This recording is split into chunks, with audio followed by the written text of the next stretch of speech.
मित्रों नमस्कार। क्या आपको भी लगता है कि प्रशांत किशोर क्या केवल बांकीपुर के विधायक बनने के लिए राजनीति में आए हैं? अगर ऐसा लगता है दोस्तों तो आप 100% गलत हैं। प्रशांत किशोर केवल बांकीपुर का विधायक बनने नहीं आए हैं, बिहार में विपक्ष का चेहरा केवल बनकर रहने नहीं आए हैं दोस्तों। अगर केवल एमएलए बनना, केवल मंत्री बनना अगर प्रशांत किशोर का मकसद होता दोस्तों, तो प्रशांत किशोर तो पहले भी बन गए होते, जनता दल यूनाइटेड में थे या फिर किसी भी पार्टी में चले जाते। कांग्रेस ने ही उनको ऑफर किया था, बड़े पद ऑफर किए गए थे। चलिए कांग्रेस बिहार में सत्ता में नहीं है, दिल्ली में सत्ता में नहीं है, लेकिन बिहार में जनता दल यूनाइटेड तो सत्ता में थी। लेकिन प्रशांत किशोर ने सत्ता को नहीं चुना, मंत्री बनना स्वीकार नहीं किया, बल्कि CAA के मुद्दे पर, याद रखिएगा, CAA के मुद्दे पर जनता दल यूनाइटेड से त्यागपत्र दिया था। क्यों? इसलिए प्रशांत किशोर ने कहा कि वो मुद्दों की राजनीति करना चाहते हैं। और मुद्दों की राजनीति क्यों? CAA पर क्यों? बिहार से जुड़ा हुआ कोई मुद्दा हो सकता था? नहीं हो सकता था कि बिहार की राजनीति से जुड़ा हुआ कोई ऐसा मुद्दा ढूंढते प्रशांत किशोर, चूंकि चुनावी रणनीतिकार है। इतना तो मानेंगे आप दोस्तों कि प्रशांत किशोर का कोई भी कदम बगैर जोड़ घटाव गुना भाग किए बगैर कोई कदम नहीं उठता होगा। नहीं, भले ही कई बार आपका जोड़ घटाव गुना भाग, आपका रणनीति आपकी फेल करती है, कभी आप पास करते हैं, लेकिन जो व्यक्ति एक पॉलिटिकल स्ट्रेटजिस्ट के रूप में अपना नाम कमा चुका है, उसका कोई भी कदम बिना मतलब का होगा। इसको आप स्वीकार करते हैं क्या? मुझे नहीं लगता। तो CAA के मुद्दे पर प्रशांत किशोर का जनता दल यूनाइटेड से इस्तीफा देना किस बात का प्रतीक है दोस्तों? उसके बाद प्रशांत किशोर जब बिहार में जनसुराज पदयात्रा की शुरुआत होती है दोस्तों, तो कहां से होती है? महात्मा गांधी से जुड़ा हुआ स्थान भितिहरवा आश्रम से। यानी गांधी का फोटो लेकर प्रशांत किशोर अपने अभियान पर निकलते हैं जनसुराज पदयात्रा पर। अब आप नाम भी देख लीजिए, जनसुराज, महात्मा गांधी का फोटो और प्रशांत किशोर का अभियान। सवाल क्या? सवाल यह कि आप कब तक किसी पार्टी को चुनाव जिताने के लिए वोट करते रहेंगे? कब आप अपने बच्चों के रोजगार के लिए, अपने बच्चों की शिक्षा के लिए वोट डालना शुरू करेंगे? यह था प्रशांत किशोर का सवाल बिहार की जनता से, था ना। इसी आधार पर वोट मांगा था। पहले उपचुनाव लड़े, फिर आम चुनाव बिहार विधानसभा का हुआ, एक भी सीट नहीं मिली। बांकीपुर पहली वो सीट है जब जनसुराज ने खाता खोला है, और उस सीट से प्रशांत किशोर खुद विधानसभा पहुंचे। और अब एमएलए बनने के बाद प्रशांत किशोर अपने विधानसभा क्षेत्र में वार्ड दर वार्ड घूम रहे हैं। और एक और धमाका प्रशांत किशोर ने किया है दोस्तों, बेरोजगार युवाओं से CV मांगा गया है, और यह वादा किया है प्रशांत किशोर ने कि साल डेढ़ साल के अंदर हम 10,000 युवाओं को निजी क्षेत्र में नौकरी दिलवाएंगे। अब आप कल्पना कीजिए, अगर ऐसा हुआ दोस्तों, तो अगर 10,000 युवाओं को अगर प्रशांत किशोर ने निजी क्षेत्र में ही सही अगर रोजगार दिलवा लिया, इसका माहौल बिहार के आम मतदाताओं के मन मस्तिष्क पर, इसका असर क्या पड़ेगा? सबसे बड़ा असर पड़ेगा क्रेडिबिलिटी पर। दोस्तों आज याद कीजिए, देश की राजनीति बदल रही है। देश की राजनीति कैसे बदली है आप देखिए। तमिलनाडु में 2 राजनीतिक दल, स्थापित राजनीतिक दल थे। लगातार तमिलनाडु की राजनीतिक लड़ाई होती थी, DMK वर्सेस AIADMK। वैसे ही जैसे बिहार में राजनीति क्या थी? आइदर राजद और बीजेपी, माने बीजेपी और राष्ट्रीय जनता दल के गठबंधन के बीच लड़ाई। जनता दल यूनाइटेड कभी इधर कभी उधर, जिधर नीतीश कुमार उधर सरकार। अब प्रशांत किशोर का प्रयास क्या है? जैसे तमिलनाडु में बाइपोलर पॉलिटिक्स समाप्त हो गई, तीसरे विकल्प के पास सत्ता गई। वैसे ही बिहार में अगर प्रशांत किशोर ने साल 1.5 साल के अंदर इन 10,000 युवाओं को नौकरी दे दिया जिनसे सीवी मांगा जा रहा है, तो दोस्तों आप कल्पना कीजिए कि 2030 का बिहार विधानसभा चुनाव कैसा होगा। क्या किसी थलापति विजय की उदय बिहार की राजनीति में नहीं होगी। क्योंकि दुनिया में सबसे पहली आवश्यकता लोगों की क्या है? पेट, रोजगार, पेट के लिए रोजगार। उसके बाद आता है दोस्तों किसी की जाति, उसके बाद आता है किसी का धर्म, उसके बाद आता है उसका रंग, उसके बाद आता है उसका वस्त्र।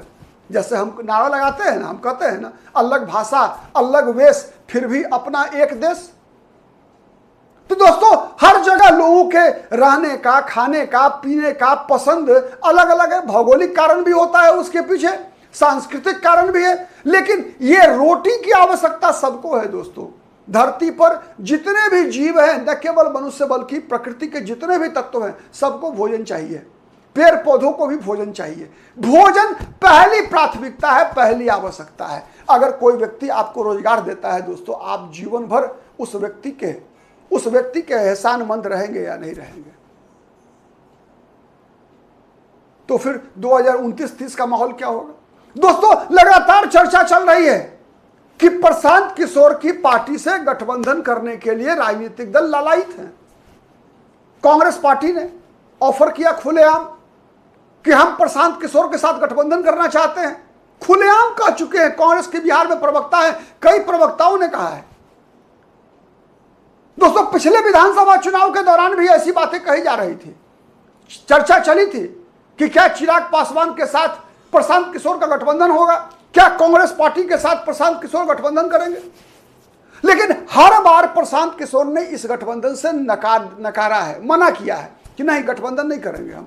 अगर हमें गठबंधन ही करना होता तो फिर हम बिहार को बदलने की राजनीति नहीं कर पाएंगे। यदि हम चुनाव जीतने के फेर में केवल पड़ेंगे तो हम बिहार बदल नहीं पाएंगे।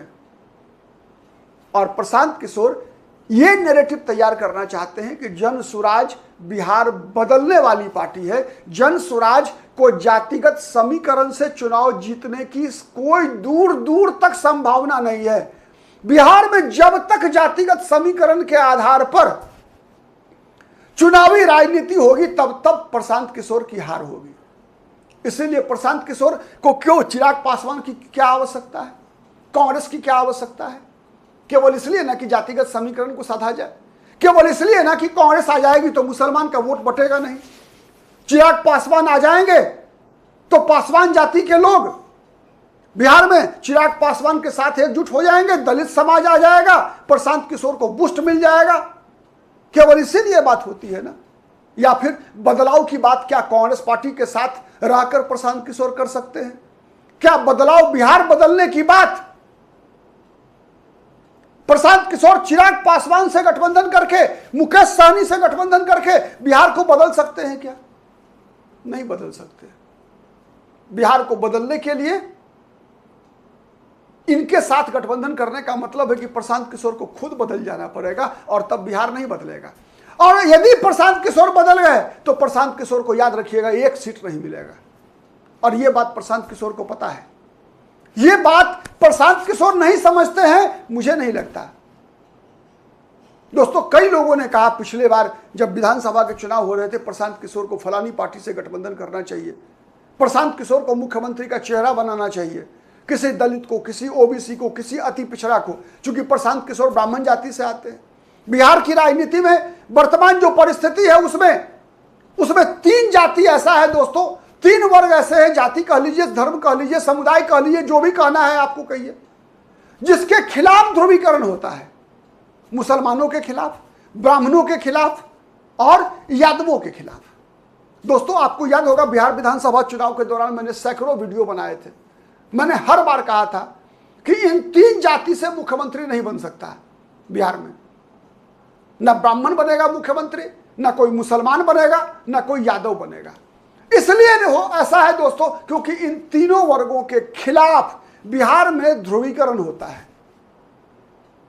मुसलमानों के खिलाफ धार्मिक ध्रुवीकरण होता है, यादवों के खिलाफ जातिगत ध्रुवीकरण होता है, और यादवों के खिलाफ ध्रुवीकरण होने का कारण है लालू प्रसाद यादव का परिवार। ब्राह्मणों के खिलाफ ध्रुवीकरण होता है, इसलिए होता है कि लालू यादव से पहले बिहार के अंतिम मुख्यमंत्री कांग्रेस के मुख्यमंत्री डॉक्टर जगन्नाथ मिश्रा थे। डॉक्टर जगन्नाथ मिश्रा से पहले 5-6 मुख्यमंत्री का नाम मैं बता रहा हूं दोस्तों। ये सब के सब या तो ब्राह्मण थे या राजपूत थे। अगर ब्राह्मण मुख्यमंत्री की बात करेंगे दोस्तों तो डॉक्टर जगन्नाथ मिश्रा, भागवत झा आजाद, बिंदेश्वरी दुबे, इसके अलावा राजपूत जाति से चंद्रशेखर सिंह, सत्येंद्र नारायण सिंह, ये 5 मुख्यमंत्री दोस्तों 80 से 90 के बीच में हुए थे बिहार में। डॉक्टर जगन्नाथ मिश्रा, फिर चंद्रशेखर सिंह, ठीक है, फिर बिंदेश्वरी दुबे, फिर भागवत झा आजाद, फिर सत्येंद्र नारायण सिंह। यह था बिहार का इतिहास।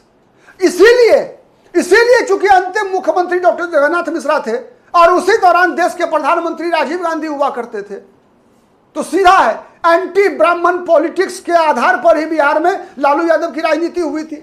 मंडल आयोग लागू हुआ था, कांग्रेस पार्टी ने मंडल आयोग का विरोध किया था। सवर्णों की संस्था के रूप में कांग्रेस जानी जाती थी। विपक्ष के नेता डॉक्टर जगन्नाथ मिश्रा हुआ करते थे। सड़क पर मंडल आयोग का विरोध करने के लिए ब्राह्मण और भूमिहार जाति के नेता सड़क पर निकला करते थे, राजपूत जाति के नेता निकला करते थे। चाहे वो महाचंद्र प्रसाद सिंह रहे हो, चाहे वो डॉक्टर सीपी ठाकुर रहे हो, ये सब आज भाजपा में है। ये सब उन दिनों कांग्रेस पार्टी के बड़े नेता हुआ करते थे दोस्तों। राजेंद्र सिंह बिस्मिल हुआ करते थे, राजो सिंह हुआ करते थे, अनिल शर्मा हुआ करते थे, प्रोफेसर रामजीतन सिन्हा हुआ करते थे, कुमुद रंजन झा हुआ करते थे, युगेश्वर झा हुआ करते थे, तपेश्वर सिंह हुआ करते थे। ये सब के सब मंडल आयोग के विरोध में आंदोलन चलाने वाले लोग थे और ये सब के सब कांग्रेस पार्टी के बड़े नेता हुआ करते थे। तो लालू यादव जो दलितों पिछड़ों के मसीहा बन गए दोस्तों, उसका सबसे बड़ा कारण यही था। सबसे बड़ा कारण यही था। तो उसके बाद जो बिहार की राजनीति जाति के दल में फंसी, जाति के दलदल बनती गई, इससे उबरने का एकमात्र रास्ता है और वो है मुद्दों की राजनीति, विकास की राजनीति। और प्रशांत किशोर तभी बिहार की राजनीति में सरवाइव करेंगे जब जाति की राजनीति से बिहार को बाहर निकाल पाएंगे। अब बिहार बाहर निकलेगा नहीं निकलेगा, ये तो प्रशांत किशोर की मेहनत, प्रशांत किशोर की ईमानदारी, प्रशांत किशोर की कंसिस्टेंसी ये ही साबित करेगी। क्योंकि इसके लिए आप बिहार की जनता को दोष नहीं दे सकते। बिहार की जनता को आप दोष नहीं दे सकते, इसलिए कि बिहार की जनता ने साबित कर दिया बांकीपुर में कि बिहार की जनता जाति और धर्म से ऊपर उठकर भी वोट डाल सकती है। अब निर्भर करता है प्रशांत किशोर पर कि बिहार की जनता, बांकीपुर की जनता का भरोसा जैसे प्रशांत किशोर ने जीता, जैसे प्रशांत किशोर ने साबित किया कि वहां जितने भी उम्मीदवार थे उनमें सबसे बेहतर उम्मीदवार मैं हूं प्रशांत किशोर, वैसे ही प्रशांत किशोर को अपने उम्मीदवारों के माध्यम से पूरे बिहार में यह साबित करना पड़ेगा कि जन स्वराज का उम्मीदवार और जितने भी ये राजनीतिक दल हैं उनके उम्मीदवारों से बेहतर है। अगर प्रशांत किशोर ने ऐसा कर दिया तो बिहार में चमत्कार होगा और प्रशांत किशोर शायद यही करने आए हैं जिससे कि बिहार की राजनीति को एक मॉडल के रूप में प्रस्तुत कर सके। तब प्रशांत किशोर राष्ट्रीय राजनीति में भी अपनी भूमिका का निर्वाह कर सके, ये प्रशांत किशोर का मकसद है। अगर राष्ट्रीय राजनीति में प्रशांत किशोर की आकांक्षा नहीं होती दोस्तों, तो आज प्रशांत किशोर महाराष्ट्र जाकर भारतीय जनता पार्टी की सहयोगी एनसीपी की सुनेत्रा पवार के साथ नहीं मिल रहे होते। प्रशांत किशोर की अगर राष्ट्रीय राजनीति में भूमिका की आकांक्षा नहीं होती तो प्रशांत किशोर थलापति विजय के साथ एक रिलेशन मेंटेन करके रखने की आवश्यकता उनको नहीं पड़ती। सच है ना? सच है या नहीं आप कमेंट करके बताइएगा। मैं हर राजनीतिक दल, हर राजनीतिक नेतृत्व के नीति और नियत के आधार पर किसी भी खबर को समझने और समझाने का आपको प्रयास करता हूं, क्योंकि मेरा मानना है कि मीडिया का काम है राजनीतिक जागरूकता पैदा करना, न कि किसी राजनीतिक दल की दलाली करना। आप क्या सोचते हैं कमेंट करके बताइएगा। आज के लिए इतना ही, फिर मुलाकात होगी किसी अन्य मुद्दे पर। तब तक के लिए नमस्कार।